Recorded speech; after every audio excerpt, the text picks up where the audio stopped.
Oh, shoot. Hello, everybody. Welcome back to Evolve. You may notice some things that are different. I got a cast and I have glasses on. I typically wear glasses.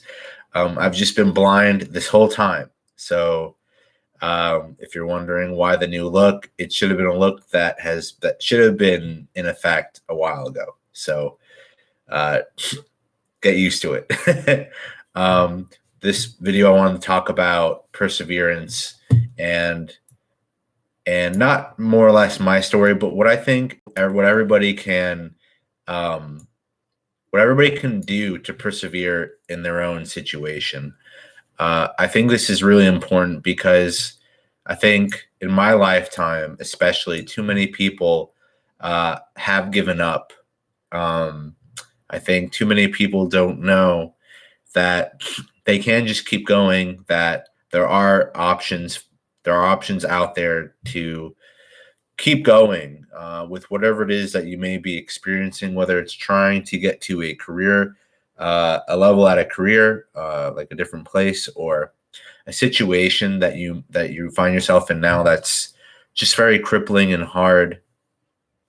I think that this topic has been touching me lately because recently I was in a car accident, and it's very unfortunate, but just moving on. And it got me thinking about all the things that I've experienced in my life that have been frustrating and hard and difficult.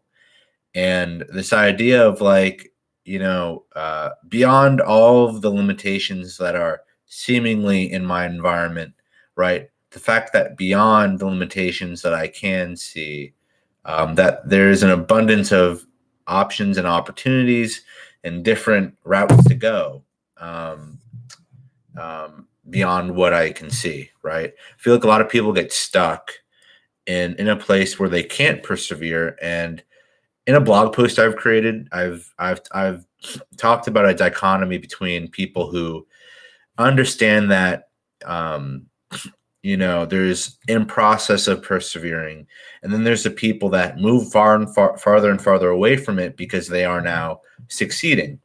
um, I think it's important to know on how to persevere, that you need to understand why you are looking to even just exist to begin with. You need to understand what motivates you, what is your mission, what are you trying to do?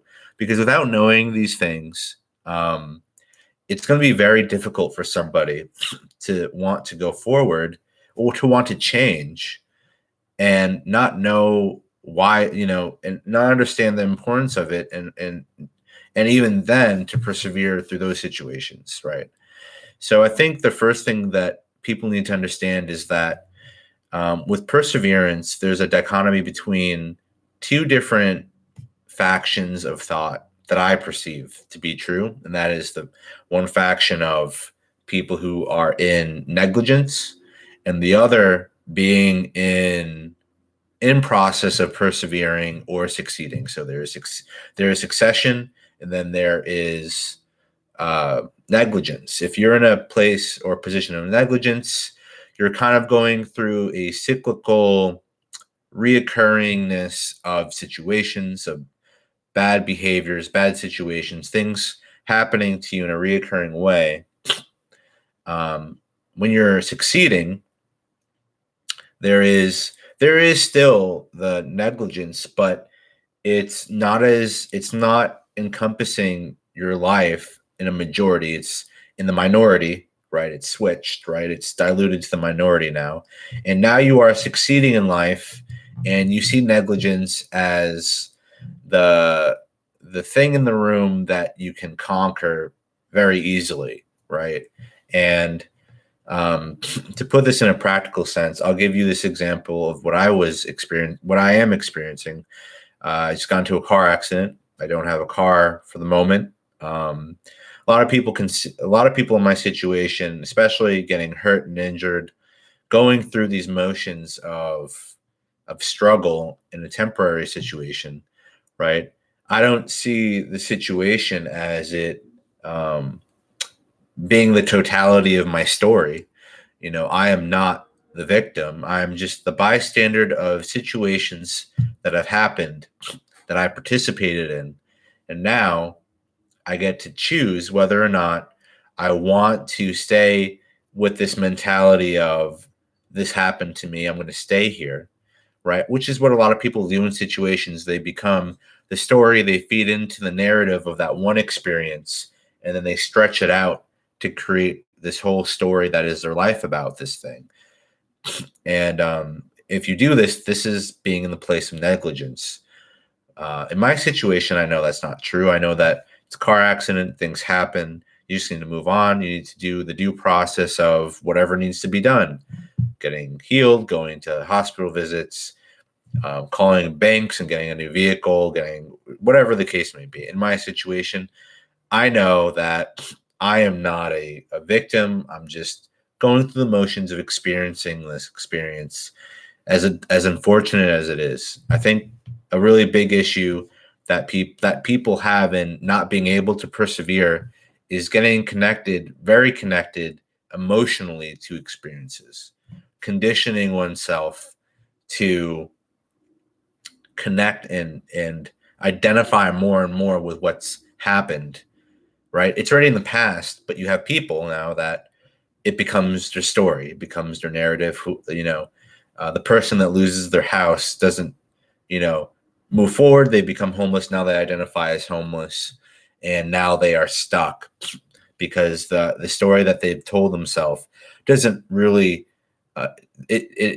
Most stories that people tell themselves in a place of negligence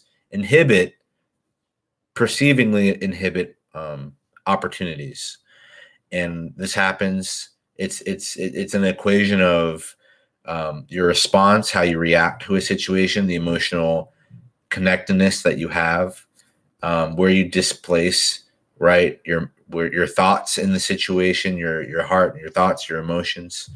For me, in this situation, I know that it's temporary, right? If you lose your house, if you lose your girlfriend or boyfriend, if you get divorced, if you lose your kids, temporary situations for you, right? It sucks when things happen to you. But most of the time, things happen to you through other things.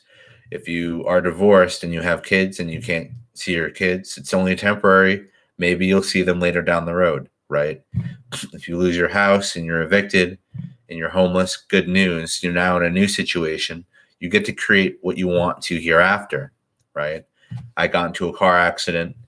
Loved my car, but now it's totaled. New situation. You have to move forward. And I think the biggest thing on how to persevere is the idea of knowing why you need to and what you're trying to accomplish for yourself and for others. If it involves others, hopefully it does. And I think that it's really important to know your mission, why you're moving forward, because no one goes to war against a country for no reason, right? Like, all right, we'll use another example. You don't just punch anybody in the face, right, for no reason. You don't just go over to that guy over there and say, I'm on a mission to punch that guy in the face for no reason. You should know why you're doing what you're doing in life, or understand what brings you happiness in life, or understand, if not for you, for others, what you want to do for others, and let that be your mission. I think it's really important to understand a path for yourself that would give you the motivation to say, if something bad happens to you, that you go, okay, like, this happened, but my narrative is this, and it's way bigger than just this little experience. This car accident is not a big deal because the impact I'm trying to make, the mission I have, is so much more, and it could be different. It's going to be different for everybody, but part of perseverance is, how to have perseverance is to understand your mission, to understand that, to understand not to maximize the situations, not to blow them up out of proportion, because if they get bigger than your narrative, then they will most likely become your narrative, and then you won't know how to get out of it, because the narrative now you've displaced, it has less ways out, less opportunities at face value. You know, to somebody who's homeless, you could say to them, hey, why don't you just get a job? Why don't you, do X, Y, Z to get out of your situation? Rent's only X amount. You can get a job at bare minimum. You can do this. You can still coordinate with the homeless shelter. They'll help you out. They have counselors for getting out. But at the end of the day, we still have people in homeless situations that want to and desire to live in homeless shelters. That is what they want. That is what they've succumbed to their story, is that there is no way out. That life is so concretely not opportunistic. They can't see outside of their situation, and they see anything outside. They see anybody outside their situation as either privileged, as like an alien, as somebody that that is, worth way more than themselves. It really comes down to worth as well. You have to understand what you're worth. You have to understand that you're worth infinity, and that whatever you aspire to be is what you'll most likely get, or at least get close to. I think that more people need to know that whatever situation you're in, you need to kind of go through these things and ask yourself, what is my mission? Is this feeding my mission, my purpose, what I want in life, what makes me happy? How big is this situation that I'm in? Is it something worth, is it something to replace the story that I want? Most often not, if it's something bad. When you persevere, if you want to be a basketball player, it's a long road. It's a very long road. And that big of a narrative only feeds your motivation. So if something inhibits you, like a sprained leg, or you lost an arm, and now you can't play basketball anymore, right? Good news. Your narrative can change, and it's going to change. It's going to change into something different. It's going to give you a different meaning to aspire for, right? You may not be a basketball player that you are aspiring to in this situation, but at least you can say to yourself, okay, listen, I'm the victim of being an armless person. But, or you could say to yourself, now maybe I get to interact with the sports in a different way. Or maybe I can help other people aspire to be a basketball player. I don't know.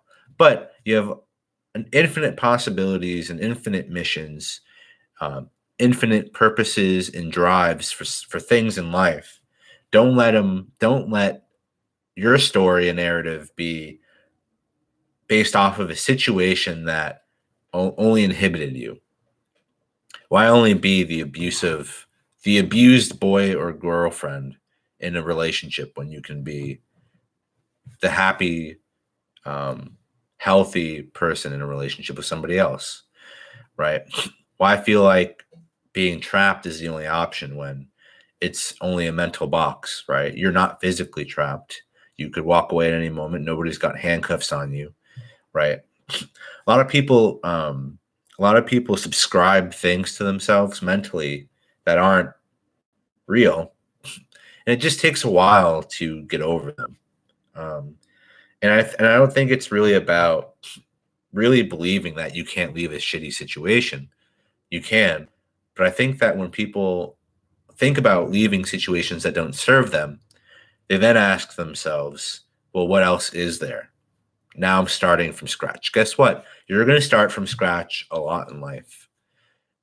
And it may not look like starting from scratch. You just might transition into something else. That's also starting from scratch in some ways. So it's really about all how you see it. So these are some ways that you persevere. I hope that this video reaches whoever it needs to reach. I created a blog post that's in the description. Blog post I wrote on Medium about perseverance. It goes more in depth about my outlook on perseverance. So give that a quick read. It's only a 4-minute read by Medium standards. Again, hope you love this video. Like, subscribe. If you want to see more videos like this, just let me know. Take care.